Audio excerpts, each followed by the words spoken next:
Hello friends, welcome to the success Kendra. Friends, आप सभी को गुड मॉर्निंग। और सबसे पहले तो आप सेशन को फटाफट लाइक कर दीजिए और इसका लिंक किसी भी एक ग्रुप में, जहां कहीं भी आप हैं, चाहे वो व्हाट्सएप ग्रुप हो, फेसबुक ग्रुप हो या टेलीग्राम ग्रुप हो, वहां पर फटाफट शेयर कर दीजिए। देखिए, जैसे आप जानते हैं कि हम लोग बिहार पुलिस कांस्टेबल की जो भर्ती 2023 में 21,391 पदों पर आई हुई है, उसके लिए हम लोग परीक्षा वाला जो रियल बिहार पुलिस का प्रश्न है उसको हम लोग कवर करते हैं। और आज इस वीडियो में हम लोग 50 इम्पॉर्टेंट क्वेश्चंस को कवर करेंगे जो आपकी एग्जाम के दृष्टिकोण से बहुत ही इम्पॉर्टेंट है। फ्रेंड्स, अगर आप चैनल पर पहली बार विजिट कर रहे हैं तो चैनल को सब्सक्राइब कर लीजिए और जो बेल आइकन है, घंटी का निशान है, इसको ज़रूर दबा लीजिएगा।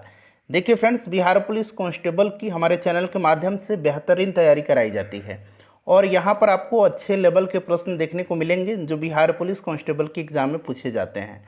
तो चलिए सेशन आज का शुरू करते हैं। फ्रेंड्स, एक बार मैं फिर से आपसे रिक्वेस्ट कर रहा हूं कि सेशन को लाइक कर दीजिए और इसका लिंक किसी भी एक ग्रुप में शेयर कर दीजिए। चलिए स्टार्ट करते हैं। फ्रेंड्स, आज के सेशन का पहला प्रश्न पढ़ेंगे। देखिए, सारे के सारे प्रश्न जो हैं काफ़ी इम्पोर्टेंट हैं। आप देख सकते हैं पहला प्रश्न ही कितना इम्पोर्टेंट है। पहला प्रश्न है कि निम्नलिखित में से किस देश ने द्वितीय विश्व युद्ध में पर्ल हार्बर पर आक्रमण किया। निम्नलिखित में से किस देश ने द्वितीय विश्व युद्ध में पर्ल हार्बर पर आक्रमण किया। सभी लोग इसका आंसर कमेंट करेंगे। सभी लोगों को आंसर कमेंट करना है और इस टेस्ट को पूरा लगाइए और अपने स्कोर वीडियो के लास्ट में कमेंट करके बता करके जाइएगा। देखिए, निम्नलिखित में से किस देश ने द्वितीय विश्व युद्ध में पर्ल हार्बर पर आक्रमण किया था। तो ये किया था जापान ने। Right answer option number B हो जाएगा। 7 दिसंबर 1941 को, 7 दिसंबर, ये डेट भी आपको याद रखना है, 7 दिसंबर 1941 को जापान ने संयुक्त राज्य अमेरिका के नौसैनिक बेस, जो कि प्रशांत महासागर में स्थित था, पर्ल हार्बर, उस पर आक्रमण किया। और 8 दिसंबर, अगले दिन 8 दिसंबर 1941 को अमेरिका का प्रवेश दूसरे विश्व युद्ध में हो जाता है। और अमेरिका ने 6 अगस्त 1945 को, आपको याद भी होगा, 6 अगस्त 1945 को जो है हिरोशिमा पर एटम बम गिराया था। उसका नाम लिटिल बॉय था। उसका नाम क्या था? उसका नाम था लिटिल बॉय। ठीक है, लिटिल बॉय इसका नाम था। और इसमें जो है किसका इस्तेमाल किया गया था? यूरेनियम 235 का इस्तेमाल किया गया था। ये आप ध्यान रखेंगे। फिर उसके बाद 9 अगस्त 1945 को, 9 अगस्त 1945 को नागासाकी पर फिर से एटम बम गिराता है अमेरिका। उसका नाम फैट मैन था। उसका नाम क्या था? उसका नाम फैट मैन था। ठीक है, और इसमें प्लूटोनियम 293 का इस्तेमाल किया गया था। प्लूटोनियम 293 का। क्लियर? चलिए, इन सभी पॉइंट्स को आप याद रखेंगे। और इसके बाद जापान दूसरे विश्व युद्ध में आत्मसमर्पण कर दिया था। चलिए अगला प्रश्न कर लेंगे। नेक्स्ट क्वेश्चन है हमारा कि अलंग नामक प्रसिद्ध सीप स्क्रैपिंग यार्ड कहाँ पर है। अलंग नामक प्रसिद्ध सीप स्क्रैपिंग यार्ड जो है ये कहाँ पर है। सभी लोग आंसर कमेंट करेंगे। फटाफट आंसर कमेंट करेंगे। हारना नहीं है, थकना नहीं है, लगातार परिश्रम करते रहना है। आपका एग्ज़ाम जो है सितंबर मंथ में लेने की संभावना है, इसलिए तैयारी आप करते रहेंगे। ठीक है, चलिए, अलंग नामक प्रसिद्ध सीप स्क्रैपिंग यार्ड कहाँ है, बताएंगे सभी लोग इसका आंसर। तो देखिए, यह जो है गुजरात के भावनगर जिले में स्थित है। ठीक है, जहाज तोड़ने के लिए यह प्रसिद्ध है, संसार का सबसे बड़ा केंद्र है। अलंग को जहाज़ों का कब्रिस्तान भी कहा जाता है। अलंग को जहाज़ों का कब्रिस्तान भी कहा जाता है क्योंकि यहाँ पर सीप को स्क्रैप किया जाता है। सीप स्क्रैपिंग यार्ड है, यानी कि जहाज़ तोड़ने के लिए यह एक केंद्र है। राइट आंसर इसका ऑप्शन नंबर सी हो जाएगा, गुजरात में। चलिए अगला प्रश्न कर लेंगे। नेक्स्ट क्वेश्चन हमारा कि निम्नलिखित में से कौन असम से संबंधित लोक नृत्य शैली नहीं है। इनमें से कौन असम से संबंधित लोक नृत्य शैली नहीं है। चलिए आप देखेंगे कितना अच्छे लेवल का सारे के सारे प्रश्न हैं। फ्रेंड्स देखिए, बिहार पुलिस कांस्टेबल के लिए हमने 50 से भी अधिक वीडियो को कवर किया हुआ है। मैंने इन सब का प्लेलिस्ट बना दिया है और उन सभी वीडियोज़ का लिंक आपको आज की इस सेशन के डिस्क्रिप्शन बॉक्स में मिल जाएगा। सभी वीडियोज़ को देख लीजिएगा। बिल्कुल बिहार पुलिस कांस्टेबल का जो एग्ज़ाम पैटर्न होता है उसी पर आधारित हमने सारे वीडियोज़ को कवर कराया हुआ है। और पीडीएफ आपको दे दिया जाएगा, सबका एक ही साथ पीडीएफ दिया जाएगा। आप टेलीग्राम से जुड़ जाइए, टेलीग्राम का लिंक आपको डिस्क्रिप्शन बॉक्स में मिल जाएगा। ठीक है, चलिए, कौन सा असम से संबंधित लोक नृत्य शैली नहीं है इसमें से? तो राइट आंसर इसका हो जाएगा आपका बिहू तो है ही, बागरुम्बा भी है और सत्रिया भी है। मंदजास नहीं है। मंदजास जो है ये जम्मू कश्मीर का है। मंदजास जो है ये जम्मू कश्मीर का है। ठीक है, चलिए नेक्स्ट क्वेश्चन कर लेंगे। क्वेश्चन नंबर 4 है हमारा कि निम्नलिखित में से कौन भारत का सबसे ऊंचा जलप्रपात है? भारत का सबसे ऊंचा जलप्रपात इसमें से कौन सा है? चलिए आंसर कमेंट करेंगे, सभी लोग इसका आंसर बताएंगे कि कौन सा भारत का सबसे ऊंचा जलप्रपात है। तो देखिए, सबसे ऊंचा जलप्रपात जो है यह कुंचिकल जलप्रपात है। कुंचिकल जलप्रपात कहाँ पर है? तो फ्रेंड्स यह कर्नाटक में है। कहाँ पर है? ध्यान रखेंगे, कर्नाटक में है। किस नदी द्वारा यह बनाया गया है? तो यह बराही नदी के द्वारा बनाया गया है। ठीक है, बराही नदी, ध्यान रखेंगे। अच्छा, दूध सागर जो है ये किस नदी पर है? तो ये मांडोई नदी पर है। मांडोई नदी पर है, यहाँ मैं लिखता हूँ मांडोवी नदी पर है यह। क्लियर। धुआंधार जो है ये नर्मदा पर है। धुआंधार नर्मदा पर है। और बिहार जो है ये टोन्स रिवर पर है। बिहार जलप्रपात टोन्स नदी पर है। चलिए नेक्स्ट क्वेश्चन कर लेंगे। क्वेश्चन नंबर 5 है, अगर आप बिहार पुलिस कांस्टेबल भर्ती 2023 की तैयारी बेहतरीन तरीके से करना चाहते हैं तो आपके लिए यह चक्षु पब्लिकेशन का बुक सबसे बेस्ट रहेगा। यहाँ पर आप देख सकते हैं यह बुक जो है चक्षु पब्लिकेशन का है, बिहार पुलिस सिपाही भर्ती परीक्षा 2023। इस बुक के बारे में थोड़ा सा मैं आपको बता देता हूँ फ्रेंड्स। यहाँ पर आप नीचे आएंगे तो यहाँ पर देखेंगे विषय सूची में इस बुक में total 5 previous year question paper भी दिया गया है। साथ ही साथ देखिए इसमें टोटल जो है यहाँ पर आप देख सकते हैं टोटल यहाँ पर 20 प्रैक्टिस सेट भी दिया गया है। टोटल यहाँ पर 20 प्रैक्टिस सेट दिया गया है। इन बुक्स को आप ले सकते हैं और अपनी बिहार पुलिस कांस्टेबल की तैयारी को और भी मजबूत कर सकते हैं। एपेक का पूर्ण रूप क्या है? एपेक यहाँ अंग्रेजी में भी लिखा गया है, इसका फुल फॉर्म आपसे पूछा जा रहा है। एपेक का फुल फॉर्म आपको बताना है। चलिए ध्यान से पढ़िए, आंसर कमेंट करिएगा फटाफट। सभी लोगों को, मेरे भाई मेरे बहन सबको आंसर कमेंट करना है। चलिए, एपेक का फुल फॉर्म क्या होता है? तो देखिए इसका फुल फॉर्म होता है Asia Pacific economic cooperation. Asia Pacific economic cooperation, देखिए कहाँ पर दिया गया है, एशिया पैसिफिक इकोनॉमिक कोऑपरेशन। ठीक है, ऑप्शन नंबर डी इसका राइट आंसर हो जाएगा। क्लियर है, एशिया पैसिफिक इकोनॉमिक कोऑपरेशन। अच्छा, एपेक जो है इसका स्थापना कब हुआ था? तो 1989 में हुआ था। और इसका हेडक्वार्टर कहाँ पर है? एपेक का हेडक्वार्टर जो है ये सिंगापुर में है। कहाँ पर है? सिंगापुर में है। चलिए नेक्स्ट क्वेश्चन है क्वेश्चन नंबर 6। देखिए प्रश्न है कि अध्यक्षात्मक सरकार का सर्वे सर्वा कौन होता है? अध्यक्षात्मक सरकार का सर्वे सर्वा कौन होता है? चलिए, इसी तरह के प्रश्न आपके बिहार पुलिस कांस्टेबल के एग्जाम में पूछे जाएंगे। बिहार पुलिस कांस्टेबल भर्ती 2023 21,991 पदों पर, 21,391 पदों पर जो आई है उसके लिए इसी तरह के प्रश्न इस बार 2023 में बनेंगे। अध्यक्षात्मक सरकार का सर्वे सर्वा कौन होता है? अब यहाँ पर ध्यान दीजिए, लोकतंत्र 2 प्रकार का होता है। एक तो यहाँ पर देखिए अध्यक्षात्मक हो गया और एक आपका हो गया संसदनात्मक। क्लियर, एक अध्यक्षात्मक हो गया और एक संसदनात्मक हो गया। अध्यक्षात्मक में जो होता है इसमें राष्ट्रपति शासन प्रणाली में प्रधान होता है और राष्ट्रपति जो है, राष्ट्रपति संवैधानिक और वास्तविक दोनों का प्रधान होता है। किसमें? अध्यक्षात्मक में संवैधानिक प्रधान भी होता है और वास्तविक प्रधान भी होता है। लेकिन इस तरह के संसदनात्मक में क्या होता है, राष्ट्रपति केवल संवैधानिक प्रधान होता है, वास्तविक प्रधान प्रधानमंत्री होता है। समझ गए ना? क्लियर। तो ये आपका राष्ट्रपति हो जाएगा। अध्यक्षात्मक में सर्वे सर्वा यानी कि संवैधानिक भी और वास्तविक भी राष्ट्रपति होता है। चलिए अगला प्रश्न है हमारा क्वेश्चन नंबर 7। फ्रेंड्स प्लीज़ एक बार सेशन को फटाफट लाइक कर दीजिए। चलिए प्रश्न है हमारा कि जहाँ तक लोकसभा में प्रतिनिधित्व का प्रश्न है, कौन से राज्य दूसरे और तीसरे स्थान पर हैं? कौन से राज्य दूसरे और तीसरे स्थान पर हैं?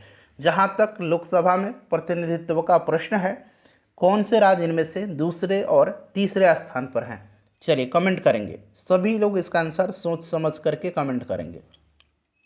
अगर आप हमारे जो सेट्स चलते हैं, जो सुपर प्रैक्टिस सेट हो या फिर परीक्षा वाला रियल प्रश्न हो, अगर आप उसमें 35 प्लस ला लेते हैं तो समझिए कि आपकी तैयारी अच्छी खासी है। ठीक है, चलिए नेक्स्ट क्वेश्चन इसका आंसर बताएंगे कि कौन सा राज्य दूसरे और तीसरे स्थान पर है। सबसे ज़्यादा अगर लोकसभा में बात करें तो प्रतिनिधित्व किस राज्य का है, तो ये उत्तर प्रदेश का है, 80 सीट है। ठीक है, उसके बाद बात करें तो महाराष्ट्र का है, महाराष्ट्र का कितना है तो 48 है। उसके बाद पश्चिम बंगाल का है, पश्चिम बंगाल का कितना है तो 42 है। बिहार का कितना है, बिहार का 40 है। ठीक है, उसी प्रकार से बात करें तमिलनाडु का, तो तमिलनाडु का 39 है और आंध्र प्रदेश का जो है ये 25 है। तो पूछा गया है कि दूसरे नंबर पर तो महाराष्ट्र हो जाएगा कितना 48 और पश्चिम बंगाल कितना 42। तो ऑप्शन नंबर सी इसका राइट आंसर हो जाएगा। बिहार में कितना है, बिहार में 40 है। ठीक है, उसके बाद देखिए बच गया कौन, मध्य प्रदेश। मध्य प्रदेश में मैंने आपको बता दिया कितना है 29 है, 29 मध्य प्रदेश में याद रखेंगे। ठीक है, उसके बाद आंध्र प्रदेश में कितना है, आंध्र प्रदेश में जो है 25 है और तमिलनाडु में कितना है, तमिलनाडु में 39 है। चलिए अगला प्रश्न कर लेंगे कि विश्व विरासत दिवस कब मनाया जाता है, विश्व विरासत दिवस कब मनाया जाता है। चलिए विश्व विरासत दिवस कब मनाया जाता है, तो देखिए स्मारकों और स्थलों के लिए अंतर्राष्ट्रीय दिवस, स्मारकों और स्थलों के लिए अंतर्राष्ट्रीय दिवस, अंग्रेजी में कहेंगे international day for monuments and sites. ठीक है, इस नाम से भी इसको जाना जाता है। अगर आपसे प्रश्न बनेगा कि स्मारकों और स्थलों के लिए अंतर्राष्ट्रीय दिवस कब मनाया जाता है, तो भी आपको याद रखना है कि यह विश्व विरासत दिवस के ही बारे में पूछा गया है। ठीक है, तो ये प्रत्येक वर्ष जो है कब मनाया जाता है, तो ये 18 अप्रैल के दिन मनाया जाता है। ठीक है, international day for monuments and sites, यानी कि स्मारकों और स्थलों के लिए अंतर्राष्ट्रीय दिवस या फिर विश्व विरासत दिवस 18 अप्रैल के दिन मनाया जाता है। चलिए किस अंतर्राष्ट्रीय चैंपियनशिप में थॉमस कप दिया जाता है, किस अंतर्राष्ट्रीय चैंपियनशिप में थॉमस कप दिया जाता है। बिहार पुलिस के लिए हमने एक मास्टर वीडियो कराया हुआ है, 2 घंटे का क्लास है, बिहार पुलिस मास्टर वीडियो या फिर मैराथन क्लास। ठीक है, उसको एक बार ज़रूर देख लीजिएगा, उस वीडियो से प्रश्न निश्चित रूप से आपके एग्जाम में देखने को मिलेंगे। ठीक है, चलिए किस अंतर्राष्ट्रीय चैंपियनशिप को थॉमस कप दिया जाता है, बताइए किस अंतर्राष्ट्रीय चैंपियनशिप में थॉमस कप दिया जाता है। थॉमस कप और उबेर कप। ठीक है, थॉमस कप और उबेर कप, थॉमस कप और उबेर कप ये दिया जाता है किसमें, तो बैडमिंटन में, बैडमिंटन राइट आंसर इसका हो जाएगा। ठीक है, चलिए अगला प्रश्न कर लेंगे। सेशन को लाइक कर दीजिए फटाफट एक बार। निम्नलिखित में से कौन इटली के पुनर्जागरण का कवि था, इटली के पुनर्जागरण का कवि निम्नलिखित में से कौन था। चलिए आंसर कमेंट करेंगे, सभी लोग इसका आंसर कमेंट करेंगे। क्लास जो है रोज़ होगा, 1-2 दिन स्वास्थ्य जो है ठीक नहीं था और मुहर्रम के दिन गांव में मेला का भी आयोजन होता है, इसीलिए 1-2 दिन वीडियोस नहीं आए थे, उसके लिए मैं क्षमा प्रार्थी हूँ। कंटिन्यू वीडियो आएगा इस चैनल पर। बिहार पुलिस की तैयारी अगर आप अच्छे तरीके से करना चाहते हैं तो चैनल को सब्सक्राइब कर लीजिए और जो बेल आइकन है उसको दबा लीजिए। ठीक है, ताकि नोटिफिकेशन सबसे पहले आपके पास वीडियो का पहुँच जाए। कौन सा इसमें से इटली के पुनर्जागरण का कवि था। अच्छा यहाँ पर ध्यान देंगे फ्रेंड्स, अगर हम बात करें तो राइट आंसर इसका क्या होगा, तो इटली के महान कवि दांते को पुनर्जागरण का अग्रदूत माना जाता है। पुनर्जागरण का प्रारंभ जो है ये इटली के फ्लोरेंस नगर से माना जाता है, इटली के फ्लोरेंस नगर से माना जाता है पुनर्जागरण का शुरुआत। और इटली के पुनर्जागरण का जो अगर हम बात करें कवि, महान कवि, पुनर्जागरण के जनक माना जाता है दांते को। नेक्स्ट क्वेश्चन हमारा है कि एक राज्य जहां किसी सरकार का राज्य नहीं होता है वह राज्य कहलाता है। एक राज्य जहां किसी राज्य का जो है किसी सरकार का राज्य नहीं है, बताएंगे सरकार का राज्य बना लीजिए ऐसे, किसी सरकार का राज्य नहीं है। ठीक है, राज्य नहीं होता है, वह राज्य क्या कहलाता है। चलिए कोई ना कोई स्टेट में रूलिंग पार्टी होती है, यानी कि जो राज करने वाली पार्टी होती है, रूलिंग पार्टी सत्ता में होती है। एक राज्य जहाँ किसी सरकार का वहाँ पर शासन नहीं है, वह राज्य क्या कहलाता है, तो वह राज्य जो है ये कहलाता है एनार्की, यानी कि हिंदी में इसको अराजकतावाद कहेंगे। हिंदी में इसको क्या कहेंगे, अराजकता, अराजकतावाद कहेंगे। ठीक है, चलिए एनार्की राइट आंसर हो जाएगा। क्लियर, एनार्की राइट आंसर हो जाएगा। एनार्की जो है यह राजनीतिक विज्ञान की वह विचारधारा है जिसमें राज्य की उपस्थिति को अनावश्यक माना जाता है। प्रश्न ऐसे पूछ लिया जाए कि निम्नलिखित में से कौन राजनीतिक विचारधारा विज्ञान की वह विचारधारा है जिसमें राज्य की उपस्थिति को अनावश्यक माना जाता है, तो याद रखेंगे ये एनार्की है, यानी कि अराजकतावाद है। अब यहाँ पर देखिए डायरकी आया हुआ है। सबसे पहले यहाँ प्लूटोक्रेसी से स्टार्ट करेंगे। देखिए प्लूटोक्रेसी मतलब समाज में कुछ धनी लोगों के शासन का प्रभुत्व होता है, उसको प्लूटोक्रेसी कहते हैं। उसके बाद देखिए ऑटोक्रेसी क्या होता है। ऑटोक्रेसी जिसमें सारी शक्ति जो है एक ही व्यक्ति के द्वारा नियंत्रित किया जाता है। और डायरकी जो होता है, डायरकी इसमें क्या होता है, डायरकी में शासन का अधिकार दो व्यक्ति के हाथ में होता है। क्लियर है? एक बार मैं और रिपीट कर दूं क्या? चलिए, प्लूटोक्रेसी में क्या होता है, प्लूटोक्रेसी में जो है समाज में कुछ धनी लोगों के शासन और प्रभुत्व होता है। ठीक है। उसके बाद ऑटोक्रेसी में क्या होता है, शासन का अधिकार ये जो होता है, सारी शक्ति जो है शासन का ये एक ही व्यक्ति में नियंत्रित होता है, एक ही व्यक्ति में निहित होता है और एक ही व्यक्ति नियंत्रित करता है। और डायरकी में क्या होता है, शासन का अधिकार दो व्यक्ति के हाथ में होता है। चलिए, क्वेश्चन नंबर 12 है कि सड़क की रोशनी के परावर्तक साधारणतः होते हैं। सड़क के रोशनी के जो परावर्तक होते हैं ये साधारणतः होते हैं किस दर्पण के होते हैं? चलिए आंसर कमेंट करेंगे, सभी लोग आंसर कमेंट करेंगे। सेशन को बीच में नहीं ड्रॉप करना है, सारा सेशन देखना है, कंप्लीट देखना है। चलिए, बीच में छोड़ेंगे तो आप ही का नुकसान होगा। और बाकी आप जाएंगे दूसरे जगह, हल्के हल्के क्वेश्चन पर टिक लगा लेंगे। ठीक है, मज़ा आ जाएगा आपको और आप समझेंगे कि आप वाह बहुत बढ़िया तैयारी है मेरी। चलिए, तो वैसा आप गलती मत करिए।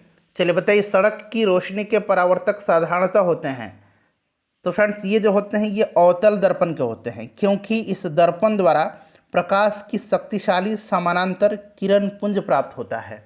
ठीक है, समानांतर और शक्तिशाली किरण पुंज जो है यह दर्पण के द्वारा प्राप्त होता है, इसीलिए अवतल दर्पण का इस्तेमाल सड़क की रोशनी के परावर्तक के लिए किया जाता है। चलिए, नेक्स्ट क्वेश्चन है हमारा कि लवलोंग वाइल्ड लाइफ सेंचुरी, पहली बार शायद आपको मिला भी होगा। लवलोंग वाइल्ड लाइफ सेंचुरी किस राज्य में स्थित है? चलिए, लवलोंग वाइल्ड लाइफ सेंचुरी किस राज्य में स्थित है? बताएंगे आंसर कमेंट करके। लवलोंग वाइल्ड लाइफ सेंचुरी किस राज्य में है? तो यह राज्य जो है कौन सा है? फटाफट आंसर कमेंट करिए। लवलोंग वाइल्ड लाइफ सेंचुरी कहाँ है? चलिए कमेंट करिए सभी लोग आंसर। तो देखिए ये झारखंड में है। कहाँ पर है लवलोंग? झारखंड में है। चलिए नेक्स्ट क्वेश्चन कर लेंगे कि बिहार राज्य महिला आयोग की अध्यक्ष कौन है? बिहार राज्य महिला आयोग की अध्यक्ष कौन है इनमें से? हाल ही में इनकी नियुक्ति हुई है, प्रश्न बनेगा आपके एग्जाम में। चलिए बताएंगे कि बिहार राज्य महिला आयोग की अध्यक्ष कौन है वर्तमान में? आंसर फटाफट कमेंट करिए। चलिए, सबके हाथ में मोबाइल है, सब लोग आजकल न्यूज़ बड़े चाव से देखते हैं। ठीक है, चलिए बिहार राज्य महिला आयोग की अध्यक्ष कौन है?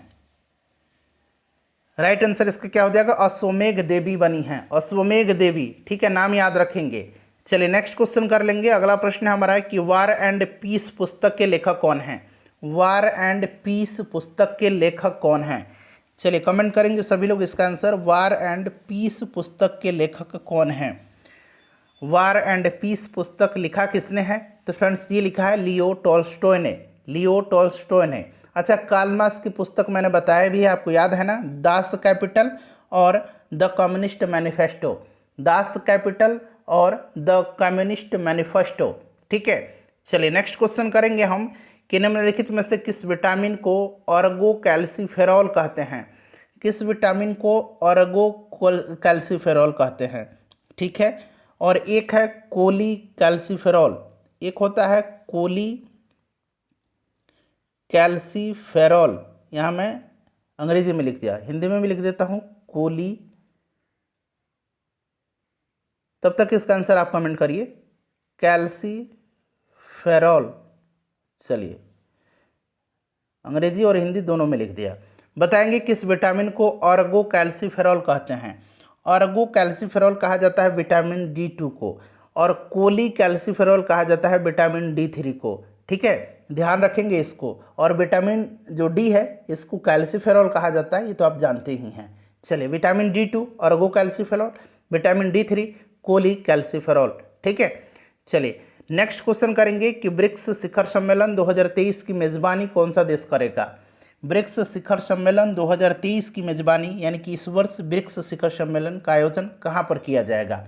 बताएंगे। राइट आंसर इसका क्या हो जाएगा? अच्छा, पहले क्या था? पहले ये केवल ब्रिक था, BRIC। इसकी स्थापना कब हुई थी? तो इसकी स्थापना 2009 में हुई थी। और संस्थापक जो देश थे उसमें ब्राज़ील था, रूस था, इंडिया था और चाइना था, इसीलिए इसका नाम ब्रिक था। लेकिन 2010 में इसमें आकर के जुड़ा दक्षिण अफ्रीका और ये ब्रिक अब बन गया ब्रिक्स। ठीक है, अब ये ब्रिक पूरा क्या बन गया, ब्रिक्स बन गया। 2010 में दक्षिण अफ्रीका इसमें आकर के जुड़ा और इसका नाम ब्रिक्स बन गया। क्लियर है, याद रखेंगे। इसका पहला सम्मेलन ब्रिक्स का 2009 में हुआ था। पहला सम्मेलन 2009 में रूस में हुआ था, पहला रूस में हुआ था। इंडिया अब तक 3 बार ब्रिक्स का मेज़बानी कर चुका है, इससे भी आप ध्यान रखेंगे। क्लियर है, चलिए बताएंगे। राइट आंसर इसका क्या हो जाएगा, दक्षिण अफ्रीका में किया जाएगा 2023 में, दक्षिण अफ्रीका के डरबन में, दक्षिण अफ्रीका के डरबन में।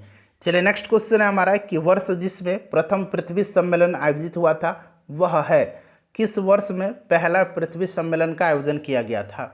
चलिए आंसर कमेंट करेंगे, पहला पृथ्वी सम्मेलन का आयोजन कब हुआ था, पहला पृथ्वी सम्मेलन का आयोजन कब हुआ था। चलिए आंसर कमेंट करेंगे और कहाँ पर हुआ था साथ साथ ये भी कमेंट कर दीजिएगा, जानते हैं तो कमेंट करेंगे। ठीक है, चलिए पहला पृथ्वी सम्मेलन 1992 में 1992 में हुआ था। कहाँ, रियो डी जेनेरियो में। कहाँ हुआ था, रियो डी जेनेरियो में। ठीक है, चलिए रियो डी जेनेरियो में हुआ था पहला 1992 में। दूसरा पृथ्वी सम्मेलन का आयोजन हुआ था 2002 में। कहाँ पर, तो दक्षिण अफ्रीका के जोहानिसबर्ग में, दक्षिण अफ्रीका के जोहानिसबर्ग में।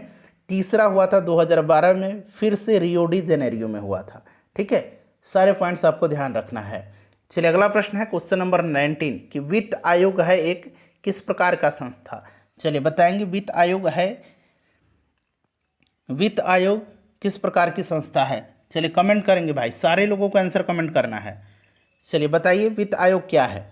तो वित्त आयोग का जिक्र जो है यह अनुच्छेद 280 में है। जब संविधान के अनुच्छेद में इसका वर्णन किया गया है, इसका मतलब एक संवैधानिक संस्था है। ठीक है, अनुच्छेद 280 में इसका वर्णन है और वित्त आयोग के गठन का अधिकार राष्ट्रपति के पास होता है। ठीक है, 15वां वित्त आयोग अभी चल रहा है और अध्यक्ष 15वें वित्त आयोग के NK सिंह हैं। कौन है, NK सिंह हैं, याद रखेंगे। चलिए अगला प्रश्न कर लेंगे कि संयुक्त राष्ट्र, थोड़ा सा छोटा कर देता हूँ आप। चलिए, संयुक्त राष्ट्र संघ के बजट पर विचार करने एवं अनुमोदित करने की जिम्मेदारी किसकी है। चलिए कमेंट करेंगे इसका आंसर, संयुक्त राष्ट्र संघ के बजट पर विचार करने एवं अनुमोदित करने की जिम्मेदारी किसकी है। चलिए स्कोर बताएंगे कि आप 35 ला रहे हैं कि नहीं। ठीक है, चलिए राइट आंसर क्या होगा इसका, संयुक्त राष्ट्र संघ के बजट पर विचार करने एवं अनुमोदित करने की जिम्मेदारी जो है ये किसकी है। तो फ्रेंड्स ये महासभा की है, महासभा राइट आंसर हो जाएगा। ठीक है, महासभा की है। महासभा जो है ध्यान रखेंगे, इसकी नियमित बजट जो है महासभा के द्वारा हर दूसरे वर्ष अनुमोदित किया जाता है। ठीक है, हर दूसरे वर्ष महासभा के द्वारा संयुक्त राष्ट्र संघ के बजट को अनुमोदित किया जाता है। और ये जो महासभा है ना, इसको विश्व की लघु संसद कहा जाता है। विश्व की लघु संसद इसको कहा जाता है। ठीक है, लघु संसद इसको कहा जाता है। चलिए अगला प्रश्न है हमारा, अंतर्राष्ट्रीय न्यायालय की सरकारी भाषाएं क्या हैं। अंतर्राष्ट्रीय न्यायालय International Court of Justice headquarter Netherland के द हेग में है, आपको पता है। स्थापना 1946 में हुई थी और सरकारी भाषाएं इसकी क्या है यह आपसे पूछा जा रहा है। चलिए बताएंगे अंतर्राष्ट्रीय न्यायालय की सरकारी भाषाएं क्या हैं। तो फ्रेंड्स ये फ्रेंच और अंग्रेजी है। क्या है, फ्रेंच और अंग्रेजी है। तो देखिए फ्रेंच तथा अंग्रेजी यहाँ पर दिया गया है, फ्रेंच और इंग्लिश है, याद रखेंगे आप। चलिए उसके बाद नेक्स्ट क्वेश्चन है, पुस्तक ऑन कंट्राडिक्शन के लेखक कौन हैं। पुस्तक ऑन कंट्राडिक्शन, इसके लेखक कौन हैं। चलिए बताएंगे राइट आंसर क्या होगा, पुस्तक ऑन कंट्राडिक्शन के लेखक कौन हैं। तो इस पुस्तक को लिखा है किसने, इस पुस्तक को लिखा है माओ जेडोंग ने। किसने लिखा है, माओ जेडोंग ने लिखा है। याद रखेंगे माओ त्से तुंग यानी कि माओ जेडोंग, माओ त्से तुंग माओ जेडोंग एक ही है, नाम याद रखना है आपको। ठीक है, option number B right answer हो जाएगा। पुस्तक ऑन कंट्राडिक्शन के लेखक हैं माओ जेडोंग यानी कि माओ त्से तुंग। चलिए नेक्स्ट क्वेश्चन है हमारा कि नोबेल पुरस्कार प्राप्त करने वाली प्रथम भारतीय महिला कौन है। नोबेल पुरस्कार प्राप्त करने वाली पहली भारतीय महिला। चलिए कमेंट करेंगे आंसर, नोबेल पुरस्कार प्राप्त करने वाली प्रथम भारतीय महिला। अच्छा, प्रश्न अगर ऐसे पूछ लिया जाए कि नोबेल पुरस्कार प्राप्त करने वाली भारतीय न लगा रहे, ठीक है, मान लीजिए भारतीय नहीं है, नोबेल पुरस्कार प्राप्त करने वाली प्रथम महिला कौन है? तो मैडम क्यूरी हैं। तब याद रखेंगे कौन? Madam Curie. मैडम क्यूरी को 1903 में भौतिकी के नोबेल पुरस्कार से पुरस्कृत किया गया था और ये पहली महिला है नोबेल पुरस्कार प्राप्त करने वाली। चलिए अब आंसर करेंगे कि नोबेल पुरस्कार प्राप्त करने वाली प्रथम भारतीय महिला कौन है? तो फ्रेंड्स ये मदर टेरेसा हैं। कौन है? मदर टेरेसा हैं। राइट आंसर मदर टेरेसा हो जाएगा। इनको 1979 में जो है दिया गया था नोबेल पुरस्कार। और भारत रत्न भी याद रखेंगे, मदर टेरेसा को भारत रत्न कब दिया गया था? तो भारत रत्न इनको दिया गया था 1980 में। ठीक है, चलिए नेक्स्ट क्वेश्चन है हमारा। अगला प्रश्न है कि बम्बई में नाविक विद्रोह की शुरुआत कब हुई थी? बम्बई में नाविक विद्रोह की शुरुआत कब हुई थी? चलिए कमेंट करेंगे सभी लोग इसका आंसर। बम्बई में नाविक विद्रोह की शुरुआत जो है ये कब हुई थी? चलिए राइट आंसर क्या होगा इसका? रॉयल इंडियन नेवी विद्रोह कब हुआ था, स्टार्ट कब हुआ था? तो 18 फरवरी 1946 को। 18 फरवरी 1946 को याद रखेंगे। इंपॉर्टेंट क्वेश्चन है, वीवीआई क्वेश्चन है। ठीक है, चलिए नेक्स्ट क्वेश्चन कर लेंगे कि रेशम कीट पालन का वैज्ञानिक नाम क्या है? रेशम कीट पालन का वैज्ञानिक नाम क्या है? चलिए बताएंगे सभी लोग, आंसर कमेंट करेंगे। आसान प्रश्न है। रेशम कीट पालन क्या कहलाता है? इसका वैज्ञानिक नाम क्या है? वर्मी कल्चर केचुआ पालन कहलाता है। ठीक है, केचुआ पालन वर्मी कल्चर कहलाता है। मधुमक्खी, शहद के लिए मधुमक्खी का पालन कहलाता है एपी कल्चर। मधुमक्खी का पालन जो है ये कहलाता है आपका एपी कल्चर। सेरी कल्चर कहलाता है रेशम कीट का पालन। ठीक है, चलिए उसके बाद नेक्स्ट क्वेश्चन हमारा कि निम्न में से किसका संबंध सामाजिक अनुबंध के सिद्धांत से, यहाँ पर थोड़ा सा सुधार करेंगे, सामाजिक अनुबंध के सुधार से नहीं है। यहाँ क्वेश्चन में ऐड कर लीजिए। निम्न में से किसका संबंध सामाजिक अनुबंध के सिद्धांत से नहीं है? चलिए कमेंट करिए अब इसका आंसर। किसका संबंध सामाजिक अनुबंध के सिद्धांत से नहीं है? सामाजिक अनुबंध के सिद्धांत से नहीं है। चलिए राइट आंसर क्या होगा? सामाजिक अनुबंध के सिद्धांत से नहीं है। किसका इसमें से नहीं है? तो देखिए सामाजिक अनुबंध के सिद्धांत से संबंधित जो है ये होब्स हो जाएगा, लॉक हो जाएगा और रूसो हो जाएगा। मिल सामाजिक अनुबंध के सिद्धांत से संबंधित नहीं है। ठीक है, चलिए नेक्स्ट क्वेश्चन है हमारा कि निम्नलिखित क्षेत्रों में से किसमें याकू जनजाति पाए जाते हैं? याकू जनजाति किस क्षेत्र में पाए जाते हैं? चलिए बताएंगे राइट आंसर इसका क्या हो जाएगा। याकू जनजाति किस क्षेत्र में पाए जाते हैं? याकू जनजाति जो है ये पाए जाते हैं टुंड्रा प्रदेश में। टुंड्रा प्रदेश राइट आंसर हो जाएगा। याकू जनजाति याद रखिएगा। क्लियर है? अच्छा, कांगो बेसिन में कौन सा जनजाति पाया जाता है? पिग्मी जनजाति पाया जाता है। पिग्मी या पिग्मीज कह लीजिए, पिग्मीज या पिग्मी कह लीजिए। ठीक है, सहारा मरुस्थल में बद्दू जनजाति पाया जाता है। बद्दू जनजाति, ठीक है, दू बद्दू जनजाति पाया जाता है। नेक्स्ट क्वेश्चन है भारतीय संविधान का कौन सी अनुसूची दल बदल से संबंधित प्रावधान से है? भारतीय संविधान का कौन सा अनुसूची दल बदल से संबंधित प्रावधान से संबंधित है? चलिए बताएंगे दल बदल से संबंधित। राइट आंसर इसका क्या हो जाएगा? टोटल कितनी अनुसूचियां हैं? टोटल 12 अनुसूचियां। ठीक है, अच्छा 22 भाषाओं का उल्लेख पूछा जाता है, किस अनुसूची में है 22 भाषाओं का उल्लेख? तो ये फ्रेंड्स ये 8वीं अनुसूची में है। 8वीं अनुसूची में है। ठीक है, कौन सी अनुसूची दल बदल से संबंधित प्रावधानों से संबंधित है? राइट आंसर इसका हो जाएगा 10वीं अनुसूची। 10वीं अनुसूची याद रखेंगे, 10वीं अनुसूची। ठीक है, 10वीं अनुसूची दल बदल विरोधी कानून 1985 में, दल बदल विरोधी कानून 1985 में 52वें संविधान संशोधन के द्वारा लाया गया था। 52वें संविधान संशोधन के तहत 10वीं अनुसूची को जोड़ा गया, ये भी ध्यान रखना आपको। ठीक है, चलिए अगला प्रश्न है 29 नंबर के निम्नलिखित में से कौन सा अकोशिकीय जीव है? यानी कि जिसमें कोशिका अनुपस्थित होता है उसको अकोशिकीय जीव कहा जाता है। जिसमें कोशिका अनुपस्थित होता है, एब्सेंट होता है, उसको अकोशिकीय कहा जाता है। अकोशिकीय जीव का उदाहरण इसमें से कौन सा है? चलिए आंसर कमेंट करेंगे अब। राइट आंसर इसका क्या होगा? अकोशिकीय जीव का उदाहरण इसमें से कौन सा है? अकोशिकीय जीव इसमें से कौन सा है? तो फ्रेंड्स ये वायरस है। वायरस यानी कि विषाणु अकोशिकीय जीव है।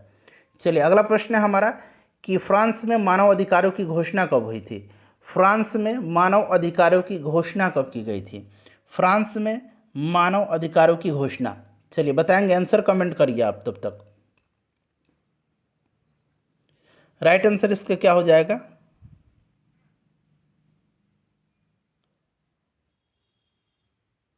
आंसर कमेंट करेंगे कि फ्रांस में मानव अधिकारों की घोषणा कब की गई थी।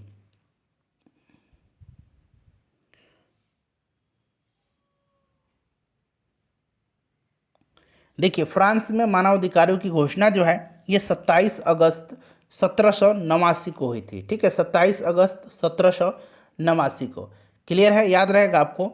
देखिए फ्रेंड्स, ये जो मानवाधिकारों की घोषणा है, ये इसका मसौदा जो है, मानवाधिकारों की घोषणा का मसौदा ये तैयार किसने किया था? तो मार्क्विस डी लाफायट, मार्क्विस डी लाफायट ने जो है यह थॉमस जेफरसन की मदद से तैयार किया था। ये भी प्रश्न बन सकता है कि फ्रांस में जो मानवाधिकारों की घोषणा हुई थी उसका मसौदा किसने तैयार किया था? तो मार्क्विस डी लाफायट ने। किसकी सहयोग से?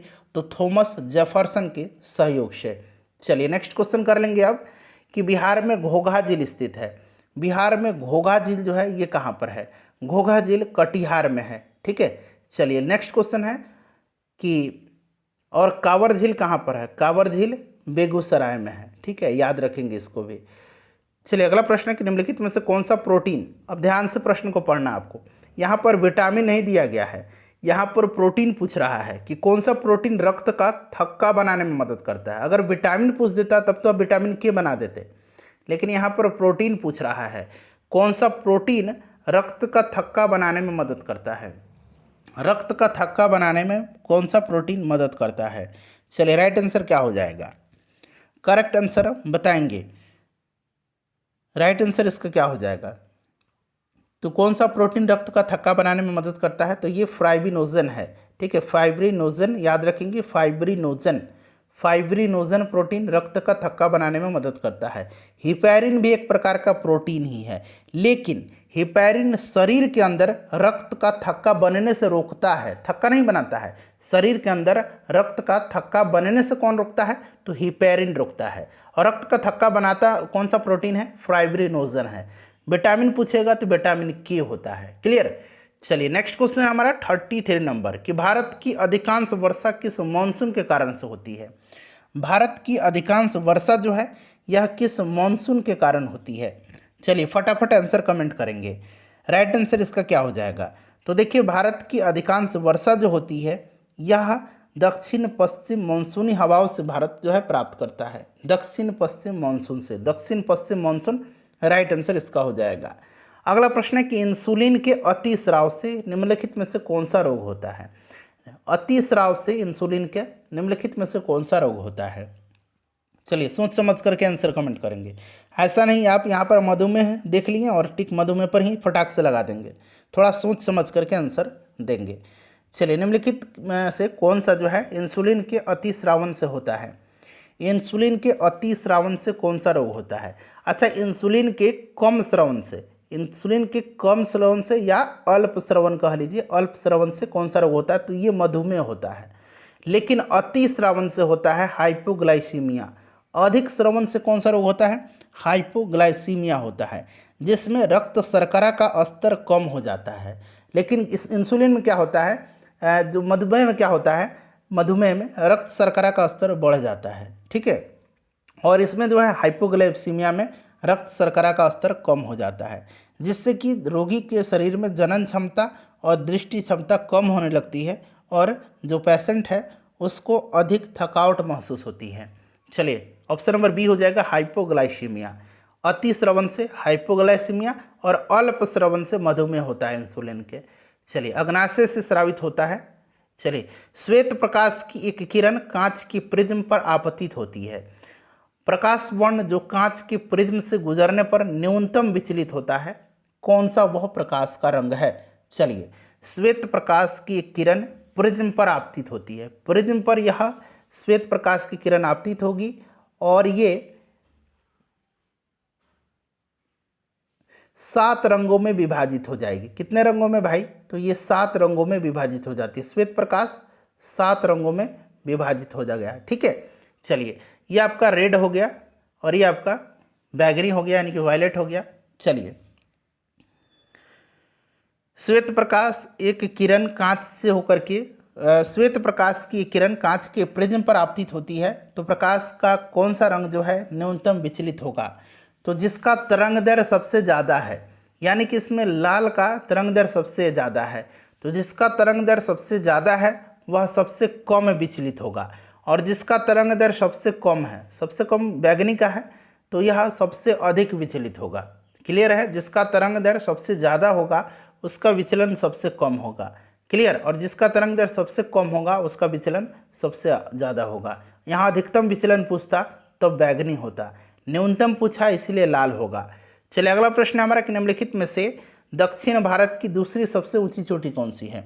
दक्षिण भारत की दूसरी सबसे ऊंची चोटी, वैसे दक्षिण भारत की सबसे ऊंची चोटी जो है ये अनाईमोडी है, लेकिन प्रश्न में दूसरी सबसे ऊंची चोटी पूछा गया है।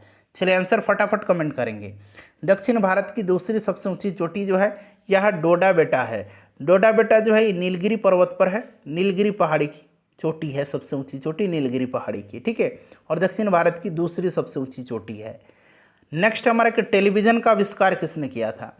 टेलीविजन का आविष्कार किसने किया था?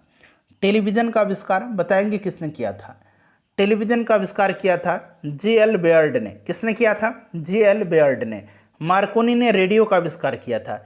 जे.बी. डनलप जो है इन्होंने वायवीय टायर का आविष्कार किया था। किसका? वायवीय टायर का आविष्कार किया था जे.बी. डनलप ने। और ई टोरिसेली ने किसका आविष्कार किया था? ई टोरिसेली जो है इन्होंने किसका आविष्कार किया था? तो बैरोमीटर का आविष्कार किया था। बैरोमीटर का आविष्कार ई टोरिसेली ने किया था। ठीक है, ये सारे पॉइंट्स आपको ध्यान रखना है। चलिए नेक्स्ट क्वेश्चन करेंगे कि खसरा रोग का कारण क्या है? खसरा रोग किसके कारण से होता है? चलिए बताएंगे इसका राइट आंसर क्या हो जाएगा। खसरा रोग किसके कारण होता है? खसरा रोग जो होता है ये वायरस के कारण होता है, विषाणु के कारण होता है। नेक्स्ट क्वेश्चन है हमारा कि हर्षचरित, देखिए हर्षचरित के अनुसार हर्ष की मंत्री परिषद में अश्व सेना का प्रधान क्या कहलाता था? हर्षचरित किसकी है? वान भट्ट की रचना है। वान भट्ट हर्षवर्धन के दरबारी कवि थे। ठीक है, हर्षचरित के अनुसार हर्ष की मंत्री परिषद में अश्व सेना का प्रधान क्या कहलाता था? हर्ष के मंत्री परिषद में अश्व सेना का प्रधान जो है ये क्या कहलाता था? चलिए बताएंगे राइट आंसर इसका।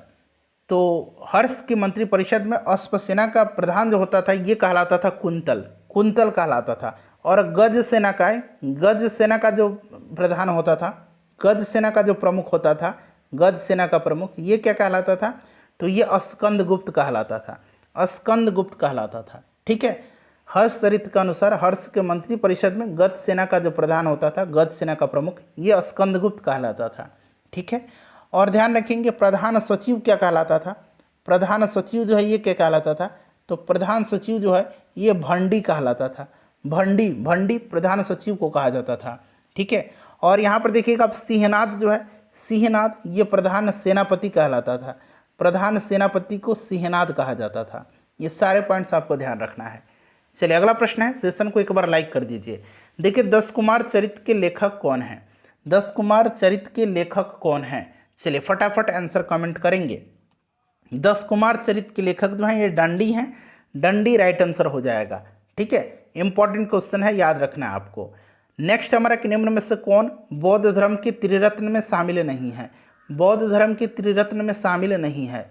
चलिए बताएंगे बौद्ध धर्म के त्रिरत्न में शामिल नहीं है। शामिल नहीं है कौन सा? बौद्ध धर्म की त्रिरत्न में, बौद्ध धर्म की त्रिरत्न में शामिल जो है ये बुद्ध, धम्म और संघ है। ठीक है, बुद्ध, धम्म और संघ है। सम्यक दर्शन नहीं है, सम्यक दर्शन नहीं है, याद रखेंगे। ठीक है, चलिए अगला प्रश्न है हमारा कि मानचित्र पर बनाई गई वे रेखाएं जो समुद्र से बराबर ऊंचाई वाले स्थानों को मिलाती हैं क्या कहलाती हैं? बराबर ऊंचाई वाले स्थानों को, समान वर्षा वाले स्थानों को जो मिलाती है उसको क्या कहा जाता है? समान वर्षा वाले स्थानों को मिलाने वाली जो रेखा हैं वो क्या कहलाती हैं? तो ये फ्रेंड्स आइसोहाइट कहलाती है, समान वर्षा वाला। समान दाब वाला जो है ये आपका क्या कहलाता है? समान वायुदाब जो प्रदर्शित करता है ये आइसोबार है। और बराबर ऊंचाई वाले स्थानों को मिलाने वाली रेखा कंटूर्स रेखा कहलाती है। तो मेरा मकसद इन सबको आपको बताना था, खास करके आइसोहाइट को। तो इसीलिए ध्यान रखेंगे समान वर्षा वाले स्थानों को मिलाने वाली रेखा आइसोहाइट कहलाती है, समान ऊंचाई वाले स्थानों को मिलाने वाली रेखा कंटूर्स रेखाएं कहलाती है, और समान वायुदाब प्रदर्शित करने वाली रेखा आइसोबार कहलाती है। चलिए नेक्स्ट क्वेश्चन है, जैन धर्म का 5वां महाव्रत ब्रह्मचर्य किस तीर्थंकर ने जोड़ा था? 5 महाव्रत हैं जैन धर्म के। ठीक है, चलिए कौन कौन से हैं? तो यहाँ पर मैं लिखता हूँ अहिंसा, सत्य, अपरिग्रह, अस्तेय, और पांचवा जो है यहाँ मैं लिख देता हूँ ब्रैकेट में, ये ब्रह्मचर्य है। ठीक है, चलिए, एक, एक, दो, तीन, चार और ये 5 महाव्रत हैं जैन धर्म के। ये जो 4 महाव्रत हैं, यहाँ देखिए इनको मैं घेरा कर देता हूँ। ये जो 4 महाव्रत हैं, अहिंसा, सत्य, अपरिग्रह और अस्तेय, इसको दिया था किसने? तो जैन धर्म के 23वें तीर्थंकर जो है पार्श्वनाथ, उन्होंने दिया था। और 5वां ब्रह्मचर्य जो है इसको जोड़ा था 24वें और आखिरी तीर्थंकर वर्धमान महावीर ने। क्लियर हो गया? चलिए नेक्स्ट क्वेश्चन कर लेंगे हम लोग कि इनमें से कौन सी पुस्तक भारत के पूर्व राष्ट्रपति प्रणब मुखर्जी द्वारा लिखी गई है? प्रणब मुखर्जी जी के द्वारा इनमें से कौन सी पुस्तक लिखी गई है? चलिए बताएंगे इसका राइट आंसर क्या हो जाएगा। कौन सी पुस्तक भारत के पूर्व राष्ट्रपति प्रणब मुखर्जी जी के द्वारा लिखी गई है? तो देखिए, प्रणब मुखर्जी जी के द्वारा जो पुस्तक इसमें से लिखी गई है वो कोलिजन ईयर भी है, द टर्बुलेंट ईयर भी है और द ड्रामेटिक डिकेड भी है। ठीक है, the collision year, the turbulent year और द ड्रामेटिक डिकेड, उपरोक्त सभी राइट आंसर इसका हो जाएगा। नेक्स्ट क्वेश्चन हमारा कि निम्नलिखित में से कौन सा भारत का पहला समाचार पत्र था? भारत का पहला समाचार पत्र इसमें से कौन सा था? चलिए बताएंगे राइट आंसर इसका क्या होगा। भारत का पहला समाचार पत्र जो था ये बंगाल गजट था। बंगाल गजट किसकी है? तो ये जेम्स ऑगस्टस हिक्की ने इसको शुरू किया था, जेम्स ऑगस्टस हिक्की ने। ठीक है, चलिए नेक्स्ट है हमारा क्वेश्चन 46 नंबर की, एक अश्वशक्ति यानी कि एक हॉर्स पावर एचपी जिसको कहा जाता है, उसमें कितना वाट होता है? तो एक एचपी बराबर कितना होता है, कितना वाट होता है? तो ये 746 वाट होता है, 746 वाट होता है। ठीक है, नेक्स्ट क्वेश्चन हमारा कि विश्व का सबसे बड़ा नदी द्वीप इनमें से कौन सा है? सबसे बड़ा नदी द्वीप जो है इनमें से कौन सा है, ये भी बताएंगे कि ये किस राज्य में है और किस नदी पर है। चलिए, विश्व का सबसे बड़ा नदी द्वीप कौन सा है, किस नदी पर है और किस राज्य में है? चलिए बताइएगा राइट आंसर क्या होगा। विश्व का सबसे बड़ा जो इसमें से नदी द्वीप है ये माजुली द्वीप है। माजुली द्वीप ब्रह्मपुत्र नदी पर है और ये असम में है। ठीक है, असम में है। चलिए नेक्स्ट क्वेश्चन कर लेंगे। अगला प्रश्न हमारा है कि मतदाता सूची को आमतौर पर क्या कहा जाता है? मतदाता सूची को बोलचाल में हम लोग क्या कहते हैं? वोटर लिस्ट कहते हैं ना, वोटर लिस्ट, वोटर लिस्ट। तो वोटर्स लिस्ट राइट आंसर हो जाएगा। चलिए, मतदाता सूची तैयार कौन कर सकता है? तो ये चुनाव आयोग करता है। राज्य के राज्यपाल को अध्यादेश जारी करने की शक्ति प्रयुक्त की जा सकती है किस सूची पर? बताइए कौन सा सूची है? राज्य सूची, समवर्ती सूची, राज्य और समवर्ती सूची दोनों पर, संघ राज्य और समवर्ती सूची तीनों पर, किस में है? तो राज्य के राज्यपाल को अध्यादेश जो जारी करने की शक्ति होती है ये किस अनुच्छेद में है? तो सबसे पहले बताएंगे 213 आर्टिकल में है और ये राज्य सूची पर है। ठीक है, चलिए उसके बाद देखिए आखिरी प्रश्न है, अपने स्कोर बताएंगे। भारतीय संविधान का अनुच्छेद 368 का संबंध किससे है? इसका आंसर कमेंट करके आप लोग बता दीजिएगा, अपना स्कोर बता दीजिएगा, वीडियो को लाइक कर दीजिए और इसको शेयर